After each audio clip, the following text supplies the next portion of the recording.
How does a man acclaimed as one of the greatest bishops of his age walk away from power, prestige, and purpose to disappear into a monastery? What kind of success feels like failure when compared to the call of silence? Why did Godfrey spend 10 years reforming the church only to conclude that his real vocation was to vanish into the mountains and pray? This is the story of Saint Godfrey of Amiens, the bishop who discovered that sometimes the most radical act of faith is walking away from everything the world calls success to find God in the hidden places. Can silence become a calling louder than any cathedral bell? Saint Godfrey of Amiens thought so, and his journey from bishop to hermit proves it. Let's step into his story, where leaving the world became the holiest act of all. Hit like and subscribe for more forgotten voices who chose peace over power. Godfrey was born around 1065 into a noble family in Picardy, northern France. His childhood passed in comfortable surroundings, education, privilege, and a future mapped toward either military glory or ecclesiastical advancement. But even as a young man, neither path stirred his heart. What called to him was something quieter: the rhythm of bells, the scent of incense, the possibility of a life hidden with God. He entered the Abbey of Mont-Saint-Quentin near Amiens, choosing the Benedictine life of ora et labora, prayer and work. The stone corridors became his home. The chanted psalms shaped his days. He rose before dawn to sing in the choir, worked in silence through the afternoon, and fell asleep to the memory of plain chant echoing in the darkness. This was all he wanted: obscurity, stability, and the steady companionship of prayer. But gifts cannot remain hidden forever. Godfrey's intelligence was unmistakable. His administrative wisdom, even in simple tasks, revealed a mind capable of managing complex affairs. His holiness was not performative, but genuine, rooted in long hours before the Blessed Sacrament and genuine love for his brothers. When the monastery at Nov.8 needed an abbot, the choice was obvious. Godfrey resisted. "I came here to pray, not to govern," he insisted. But obedience demanded acceptance. As abbot, he proved exceptional. He restored discipline without harshness, improved finances without compromising charity, and led his monks with a gentle firmness they respected. His reputation grew beyond monastery walls. Church leaders began to notice. Here was a man who could reform, administrate, and inspire, all while remaining genuinely holy. Godfrey felt the net closing around him. He wanted to hide deeper, but his competence kept pulling him into the light. The crisis approached. The diocese of Amiens was in turmoil, the church desperate for reform-minded leaders. Eyes turned toward the abbot, who wanted nothing more than to be forgotten. He had tried to hide in the shadows of the cloister, but God and the church had other plans. In 1104, the See of Amiens faced a critical moment. The previous bishop had proven inadequate, and corruption threatened the entire diocese. Reform-minded clergy searched for someone strong enough to confront the crisis, yet holy enough to inspire genuine change. One name rose above all others: Godfrey of Nov.8. When approached, Godfrey's response was immediate and firm. "I am called to pray, not govern. Find another." But canonical election follows its own logic. Once chosen, a monk cannot simply refuse. Obedience, the very virtue that brought him to monastic life, now demanded he accept the mitre and staff. On the day of his consecration as Bishop of Amiens, Godfrey knelt before the altar, feeling not elevation but imprisonment.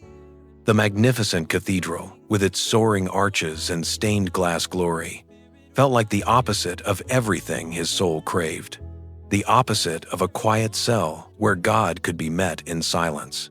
The responsibilities descended immediately. A vast diocese stretched before him, requiring constant attention and decision.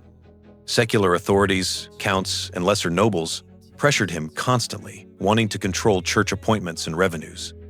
Many clergy under his care were corrupt, lazy, or ignorant, needing reform but resistant to change. Thousands of lay faithful looked to him for pastoral care, sacraments, and spiritual guidance. Political negotiations consumed his days. Administrative meetings replaced the hours he once spent in contemplation. Godfrey approached his duties with characteristic faithfulness. He fought simony, the buying and selling of church offices. He defended the church's independence against secular interference. He worked to educate priests and establish proper discipline. He cared for the poor, built hospitals, and supported monasteries. By every external measure, he was exemplary. But interior reality told a different story. Each success felt hollow. Each administrative triumph left him spiritually emptier. He was doing God's work, yes, but he was losing contact with God himself. The activist's ancient temptation gripped him. Doing replaced being. Action consumed the space meant for communion. He stood at the altar during Mass, surrounded by incense and chanting, and felt more distant from heaven than he had ever felt in his simple monastic cell. He was winning every battle for the church, but he was losing the battle for his own soul. 10 years passed. From 1104 to 1114, Godfrey served as Bishop of Amiens with unwavering fidelity. He reformed the diocesan clergy, rooting out those who bought their positions and establishing clear standards of conduct. He improved priestly education, ensuring that men ordained to serve souls actually understood theology and sacramental practice. He defended church property and rights against encroaching nobles. He expanded charitable works, feeding the hungry and sheltering the homeless. Anyone examining his episcopacy would call it remarkably successful. But Godfrey himself knew the truth. Behind the public achievements lay private desolation. His prayer life, once the deep well from which everything else flowed, had become perfunctory, rushed, a duty checked off between meetings. The silence he needed to hear God's voice was drowned out by constant demands. The stillness required for contemplation was shattered by political conflicts and administrative crises.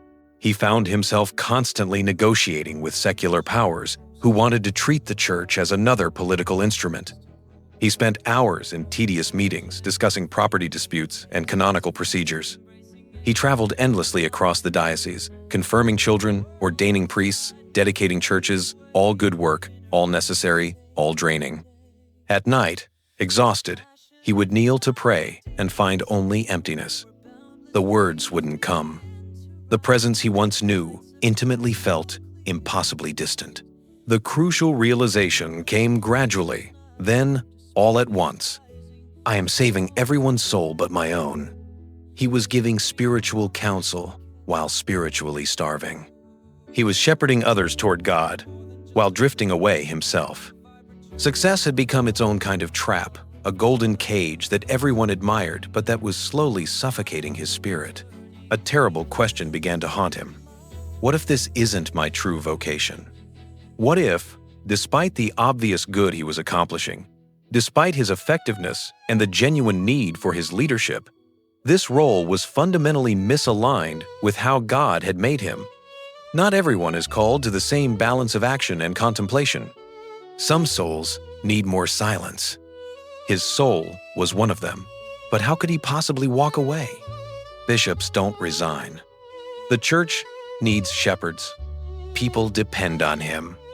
To leave would be scandalous, potentially harmful to the very reforms he'd worked so hard to implement. Yet the conviction grew stronger. If he remained much longer in this role, he would lose God entirely.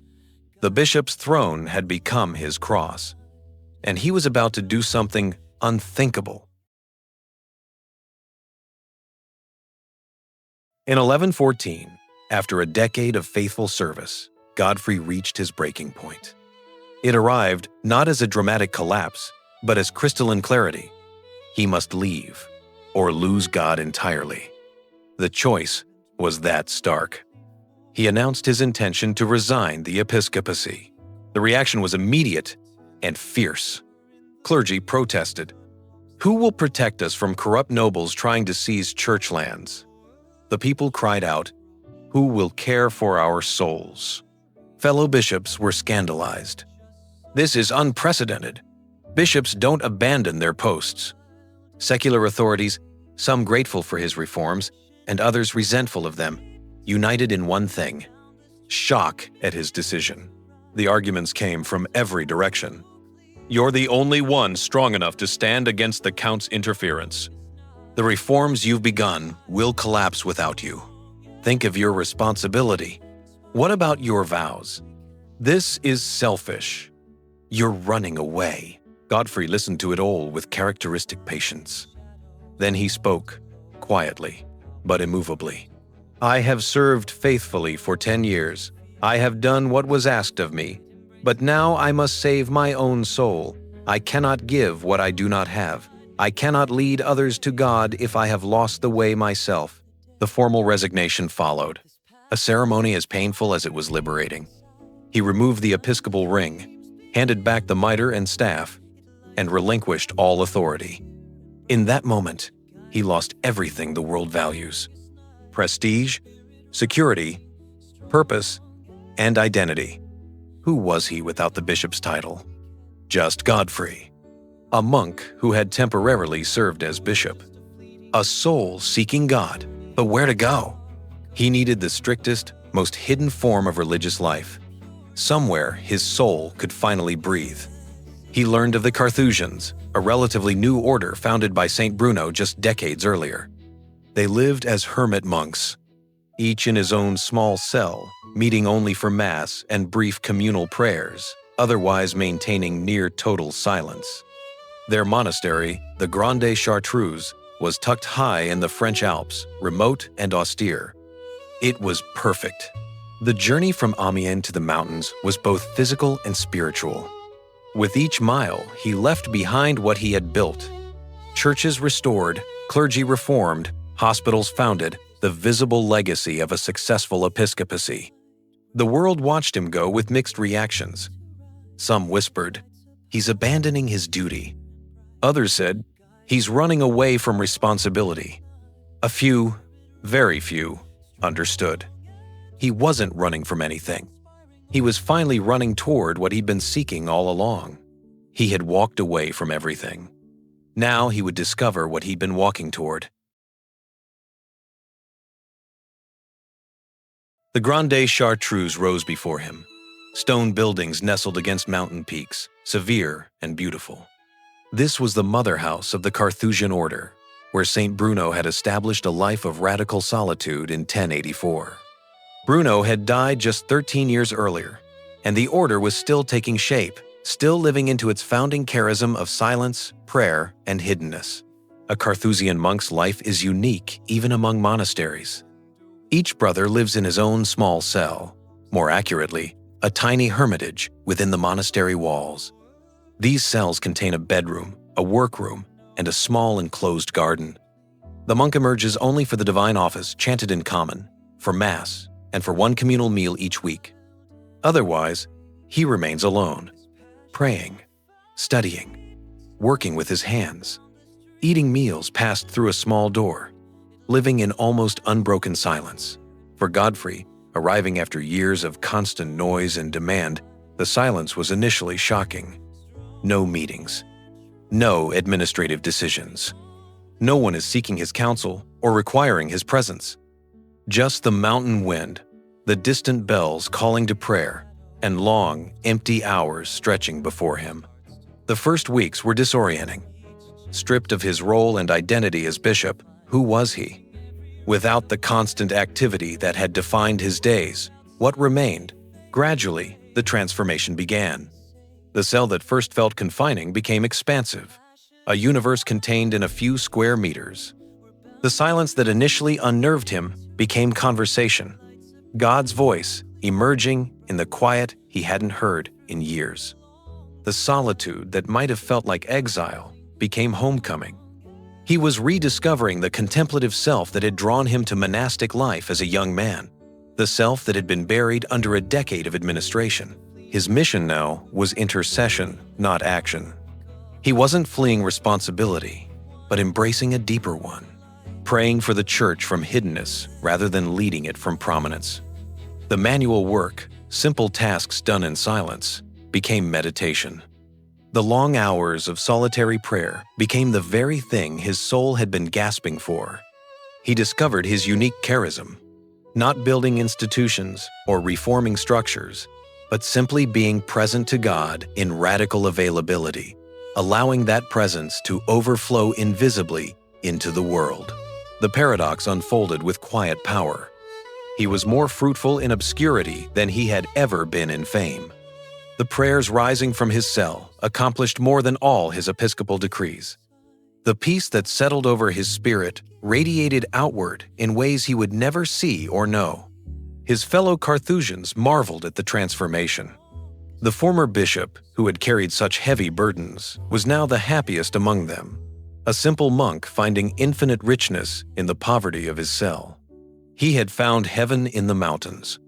Now heaven was about to claim him. Godfrey's time at the Grande Chartreuse was remarkably brief. Only 1 year passed between his arrival in 1114 and his death in 1115.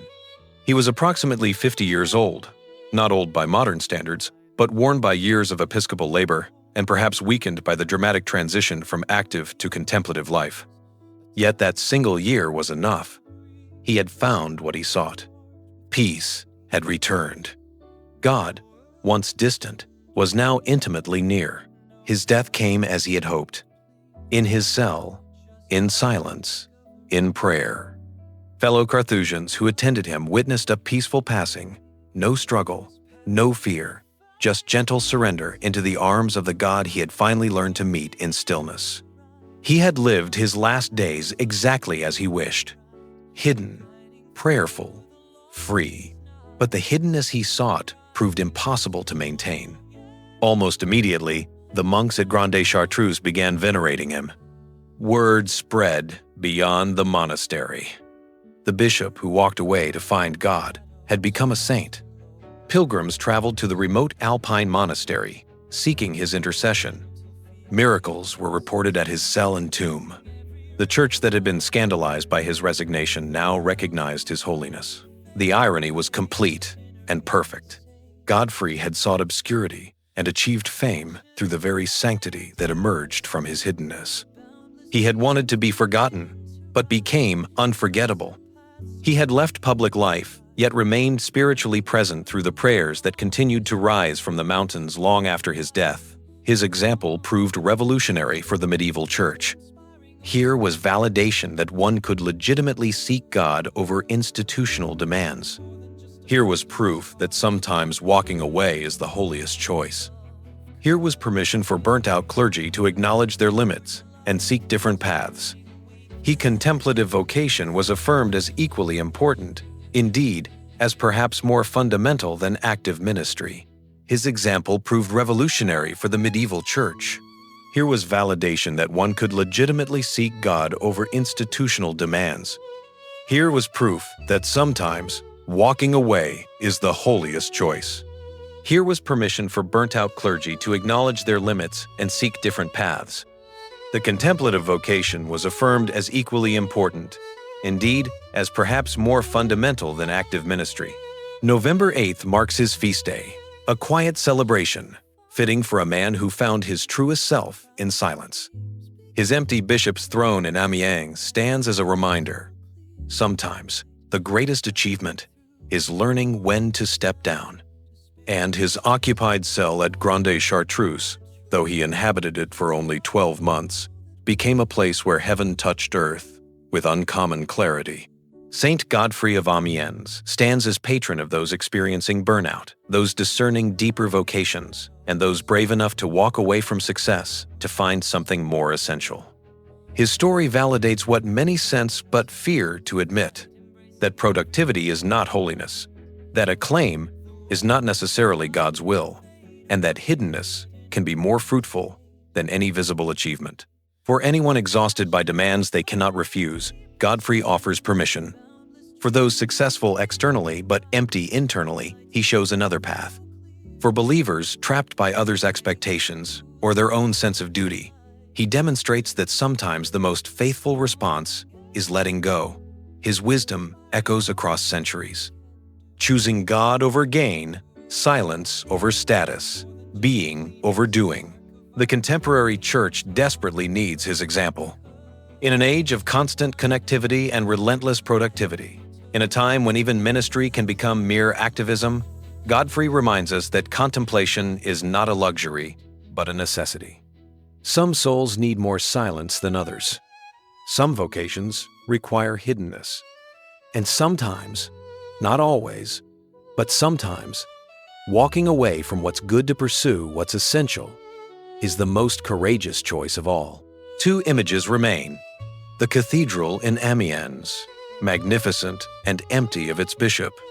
The mountain cell at Grande Chartreuse, simple and full of God's presence. Two altars, two forms of worship. Both were valid, but for Godfrey, only one was home. He found in silence what he couldn't find in success. He discovered in hiddenness what fame could never give. And he proved that sometimes the greatest achievement is learning to disappear, not into nothing, but into everything that truly matters. Into prayer, into peace, into God.